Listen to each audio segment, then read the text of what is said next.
ওমানের রাজধানী মাস্কটে ইরান ও যুক্তরাষ্ট্রের বহু প্রতীক্ষিত বৈঠক শেষ হলো, কিন্তু কূটনৈতিক অচলাবস্থা ঘুচল না। বরং আলোচনার টেবিল থেকে উঠে যাওয়ার সময় দুই পক্ষ রেখে গেল পাল্টাপাল্টি হুঁশিয়ারি। কোথাও শান্তির ইঙ্গিত নেই, শুধু ঘনিয়ে আসছে আশঙ্কা। বৈঠকটি ছিল পুরোপুরি পরোক্ষ। অভিমানী প্রেমিক প্রেমিকার মতো ইরান ও যুক্তরাষ্ট্র মুখোমুখি বসেনি। তাদের মধ্যে সেতুবন্ধু হিসেবে কাজ করেন ওমানের পররাষ্ট্রমন্ত্রী বদর আল বুসাইদি। যুক্তরাষ্ট্রের পক্ষে নেতৃত্ব দেন প্রেসিডেন্ট ট্রাম্পের দূত স্টিভ উইটকফ এবং ইরানের পক্ষে ছিলেন পররাষ্ট্রমন্ত্রী আব্বাস আরাকচি। আলোচনা ঘিরে অনেক আশা ছিল, কিন্তু বাস্তবতা বলছে কোনো পক্ষই এক চুলও সরে আসেনি।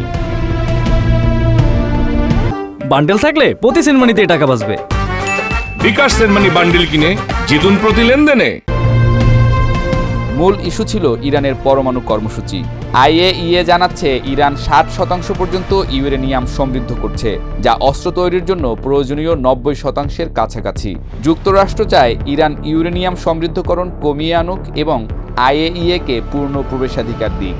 ইরান বলছে তাদের কর্মসূচি শান্তিপূর্ণ, আর যুক্তরাষ্ট্রকে আগে নিষেধাজ্ঞা তুলে দিয়ে তাদের বিশ্বাস অর্জন করতে হবে। আলোচনার পরের ভাষ্য আরও ভয়াবহ। যুক্তরাষ্ট্র বলছে সব বিকল্প খোলা, যা স্পষ্টতই সামরিক পদক্ষেপের ইঙ্গিত। আর ইরানের জবাব, যদি হামলা হয় তার ফল হবে ভয়ানক। কথার ভেতর লুকিয়ে থাকা যুদ্ধের সম্ভাবনা ক্রমশই স্পষ্ট হয়ে উঠছে। এই উত্তেজনা শুধু আন্তর্জাতিক পরিসরেই নয়, বরং দুই দেশের অভ্যন্তরেও প্রভাব ফেলতে চলেছে। ইরানে আজকের আলোচনা ব্যর্থ হওয়া মানে নতুন করে অর্থনৈতিক চাপ, মুদ্রার দরপতন, তেল রপ্তানিতে নিষেধাজ্ঞা, জনজীবনের দুর্ভোগ। এই বাস্তবতায় ইরানিরা হতাশ। দেশটির তরুণ সমাজ যে আন্তর্জাতিক মেলবন্ধনের স্বপ্ন দেখছিল, আজকের ব্যর্থতায় তা চূর্ণ হতে পারে। জন অসন্তোষ, বিক্ষোভ কিংবা অভ্যন্তরীণ উত্তাপ আবার ফিরে আসতে পারে রাস্তায়। অন্যদিকে যুক্তরাষ্ট্রেও এই উত্তেজনা সহজ নয়। প্রেসিডেন্ট ট্রাম্প চাচ্ছেন নিজেকে স্ট্রং ডিল মেকার হিসেবে উপস্থাপন করতে, কিন্তু আমেরিকার জনসাধারণ যুদ্ধ চায় না। তেলের দাম বেড়ে গেলে, বাজারে অস্থিরতা এলে, ভোগ্যপণ্যের দামে আগুন লাগলে তার রাজনৈতিক খেসারত দিতে হবে হোয়াইট হাউসকে।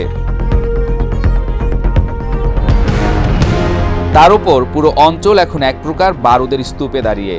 গাজায় ইসরায়েলের হামলা চলছে, লেবাননে হিজবুল্লাহ প্রস্তুত, ইয়েমেনে হুথি বিদ্রোহীরা যুক্তরাষ্ট্রের ঘাটের দিকে ক্ষেপণাস্ত্র ছুটছে। এই তিনটি ফ্রন্টেই ইরান ঘনিষ্ঠ গোষ্ঠীগুলো সক্রিয়। আলোচনার ব্যর্থতা মানেই এই সংঘর্ষগুলো আরও ভয়ঙ্কর রূপ নিতে পারে। তবে আলোচনার দরজা পুরোপুরি বন্ধ হয়নি। দুই পক্ষ বলছে তারা আবার বসবে আগামী সপ্তাহে, কিন্তু সেটা সময়ক্ষেপণ নাকি সমঝোতার সম্ভাবনা তা এখনো অস্পষ্ট। সার্বিকভাবে এই বৈঠক ছিল এক টান টান দড়ির খেলা। এক পাশে কূটনীতি, অন্য পাশে আগুন। কেউ এক চুল নড়েনি, কিন্তু হুঁশিয়ারি ঠিকই ছড়িয়ে গেছে চারদিকে। এই মুহূর্তে সবচেয়ে বড় প্রশ্ন, এই উত্তেজনা কি গড়াবে পূর্ণাঙ্গ সংঘাতের দিকে, নাকি দুই দেশ শেষ মুহূর্তে হলেও বাস্তবতা বুঝে ফিরবে সমঝোতার পথে? বিশ্ব এখন তাকিয়ে আছে নিঃশ্বাস বন্ধ করে।